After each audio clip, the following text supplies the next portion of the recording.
Hi friends, ఈరోజు ఈ వీడియోలో ఏపీ రాష్ట్ర వ్యాప్తంగా పెన్షన్ లబ్ధిదారులకు సంబంధించిన ఒక ముఖ్యమైన అప్డేట్ వచ్చింది. జూన్ 1వ తేదీ నుంచి కొన్ని ప్రత్యేక కేటగిరీల వారికి 4,000 రూపాయల నుంచి 15,000 రూపాయల వరకు పెన్షన్లు అందించనున్నట్లు ప్రభుత్వం ప్రకటించింది. అలాగే కొత్త పెన్షన్ల మంజూరీపై కూడా స్పష్టమైన సమాచారం విడుదలైంది. ఈ విషయానికి సంబంధించిన పూర్తి వివరాలు ఇప్పుడు తెలుసుకుందాం. సో కొన్ని కారణాల వల్ల కొంతమంది పెన్షన్లు నిలిపివేయబడే అవకాశం కూడా ఉందని సమాచారం. ఇక ప్రభుత్వం విడుదల చేసిన నోటిఫికేషన్ ప్రకారం దీర్ఘకాలిక వ్యాధులతో బాధపడుతున్న వారికి కొత్తగా పెన్షన్లు మంజూరీ చేశారు. ఈ సమాచారం ఈనాడు పత్రికలో కూడా ప్రచురితమైంది.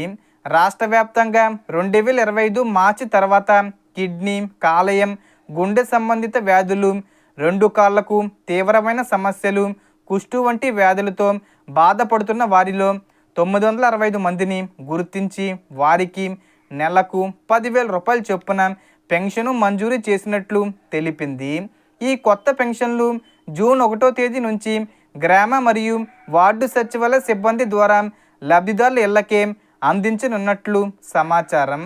అలాగే భవిష్యత్తులో కూడా ఇలాంటి దీర్ఘకాలిక వ్యాధులతో బాధపడే వారు దరఖాస్తు చేసుకుంటే వైద్య ఆరోగ్య శాఖ ఆమోదం వచ్చిన వెంటనే అదే నెలలో పెన్షన్ మంజూరీ చేసే విధంగా ప్రభుత్వం నిర్ణయం తీసుకుంది.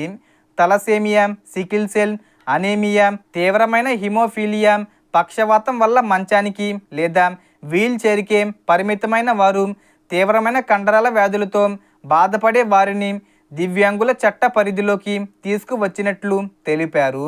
వీరికి సదరం ధృవీకరణ పత్రం తప్పనిసరిగా అవసరం అవుతుంది. 2025 మార్చి తర్వాత ఈ కేటగిరీల్లో మొత్తం 1,217 మంది దరఖాస్తు చేసుకున్నట్లు సమాచారం. సదరం సర్టిఫికెటు ఆమోదం వచ్చిన తర్వాత నెల నుంచి పెన్షను అందించనున్నారు.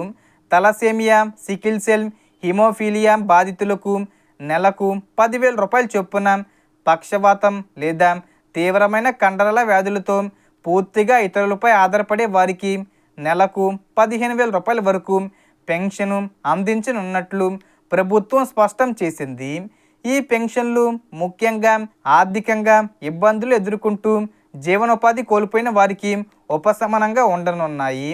సో మనకు వచ్చిన ఇన్ఫర్మేషన్ ది ఫ్రెండ్స్. మీకు ఈ వీడియో నచ్చితే లైక్ చేయండి, షేర్ చేయండి అండ్ సబ్స్క్రైబ్ చేసుకోండి. Thanks for watching.